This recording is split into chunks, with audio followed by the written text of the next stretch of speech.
এক নেতা বাইরে বক্তৃতায় বলেছেন জুলাই আগস্টের আন্দোলনের মাননীয় সদস্যবৃন্দ, বক্তার বক্তব্যে কোনো বাধা দেবেন না। আপনাদের যখন সময় আসবে আপনাদের বক্তব্যের মধ্যে আপনাদের বক্তব্য উপস্থাপন করতে পারেন। এখন তাকে নির্বিঘ্নে বক্তব্য রাখার সুযোগ দেন। জুলাই আগস্টের আন্দোলনে ছাত্র জনতা খেলেছে আর ট্রফি বিএনপি নিয়ে বসে আছে। আমি বলতে চাই জুলাই আগস্টের আন্দোলন ছাত্র জনতার সাথে আমরা সবাই ছিলাম। ট্রফি আমরা কারো কাছে নিতে যাইনি। ক্যাপ্টেনকে এটা অন্তর্বর্তীকালীন সরকারের প্রধান ডক্টর ইউনূস চিনে, এই কারণে উনি লন্ডনে গিয়ে আমাদের ক্যাপ্টেন প্রধানমন্ত্রী জনাব তারেক রহমানের কাছে ট্রফি দিয়ে নির্বাচনের তারিখ নিয়ে আসছে। মাননীয় স্পিকার, বিএনপি এমন একটি সংগঠন যারা 3টি আন্দোলনকে ধারণ করে এবং 3টি আন্দোলনের ট্রফি যাদের ঘরে 1971, 1990 এবং জুলাই আগস্ট 3টি আন্দোলনই আমাদের ঘরে। এরকম ট্রফি অন্য কোন রাজনৈতিক দল বাংলাদেশের ইতিহাসে দেখাতে পারবে না। মাননীয় স্পিকার, দল হইচই করে বলতে পারেন মাননীয় স্পিকার 90 তাদের কথা বলতে পারে, কিন্তু 86 সালের নির্বাচনে ঢাক ঢোল পিটে তাই আওয়ামী লীগের সঙ্গে গিয়েছিল, আমরা যাইনি। মাননীয় স্পিকার, 1990 এর স্বৈরাচারী বিরোধী আন্দোলনকেও আমরা ধারণ করি। 1900 স্বৈরাচারী বিরোধী আন্দোলনের সম্মুখ ভাগের নেতারা আজকে বিএনপি থেকে নির্বাচিত হয়ে আমাদের এই সরকারি দলের বেঞ্চে বসে আছে। জনাব আমানুল্লাহ আমান, খায়রুল কবির খোকন, আবুল খায়ের ভূঁইয়া, বকুল সহ অনেকের কথা আজকে আমরা যারা আছি 90 এর স্বৈরাচারী বিরোধী আন্দোলনের।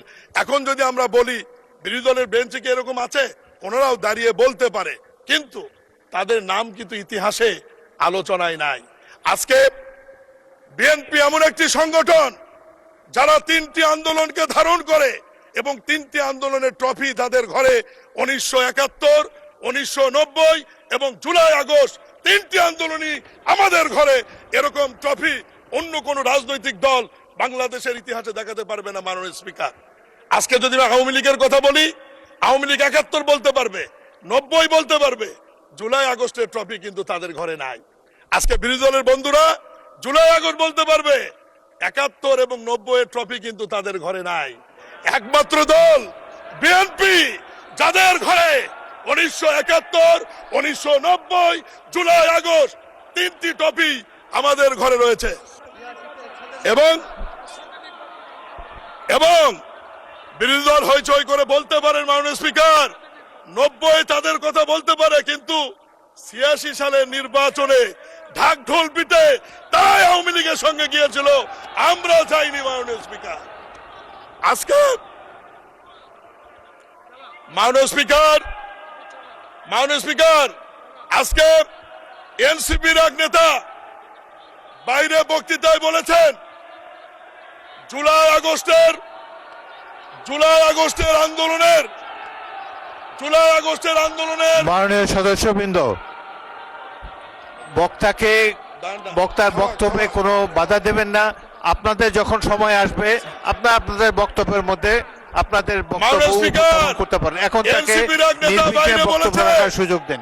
জুলাই আগস্টের আন্দোলনে ছাত্র জনতা খেলেছে আর ট্রফি বিএনপি নিয়ে বসে আছে।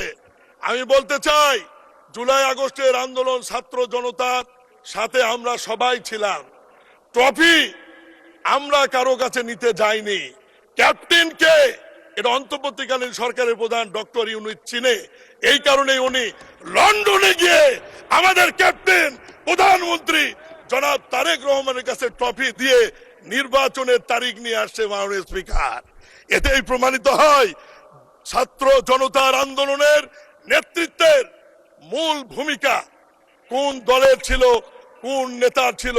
আমরা সবাই আন্দোলন করেছি, এটি অস্বীকার করার সুযোগ নাই, কিন্তু ক্যাপ্টেন একজনই থাকে যে ক্যাপ্টেনের কাছে অন্তর্বর্তীকালীন সরকারের প্রধান লন্ডনে গিয়ে আলোচনা করে নির্বাচনের তারিখ নিয়ে আসছে বলেই এদেশে একটি অবাধ, সুষ্ঠু, নিরপেক্ষ নির্বাচন হয়েছে এবং সেই নির্বাচনের মধ্য দিয়ে বিরোধী দল এবং আমরা আজকে একটি ঐতিহাসিক সংসদে এসে উপস্থিত হতে পেরেছি।